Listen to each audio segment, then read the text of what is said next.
নমস্কার, আমি শ্রীমতী মিতা দাস। আমি আবার চলে এসেছি আপনাদের সামনে আমার কবিতার ডালি থেকে একটি কবিতা নিয়ে।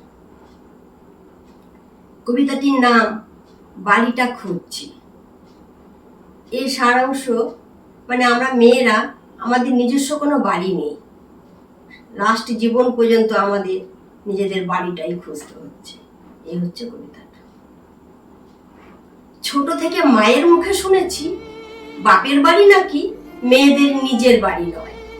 বিয়ে হয়ে যখন শ্বশুর বাড়ি এলাম, প্রায় শ্বশুর মশাই বলতেন, আমার বাড়িতে এসব সহ্য করব না, এসব চলবে না। সেই দিনই বুঝে নিয়েছিলাম ওই বাড়িটা আমার শাশুড়ি মায়েরই বাড়ি নয়। আমার তো প্রশ্নই ওঠে না। আমার বিয়েতে পাওয়া গয়না বিক্রি করে আর কিছু লোন করে আমার স্বামী ফ্ল্যাট কিনলেন।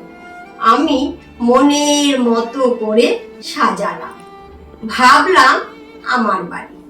বুধবার করে দুপুরবেলা খালপাড়ে কাজের মেয়েদের নিয়ে শুরু করলাম সেলাইয়ের ক্লাস। একদিন আমার স্বামী জানতে পেরে স্পষ্ট ভাষায় বলে দিলেন, আমার বাড়িতে বস্তি ঢোকানো চলবে না। সেদিন আবার বুঝলাম এই চার দেওয়াল আর এই ছাদটাও আমার বাড়ি নয়। এরপর একদিন ছেলে এসে বলল, বাবা তো নেই, এই বাড়ি ভাড়া দিয়ে এবার চলো আমার বাড়ি।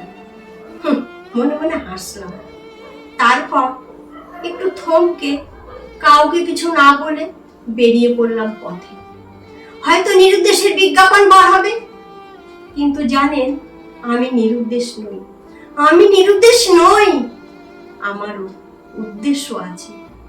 আজও বাড়িটা খুঁজছি। নমস্কার।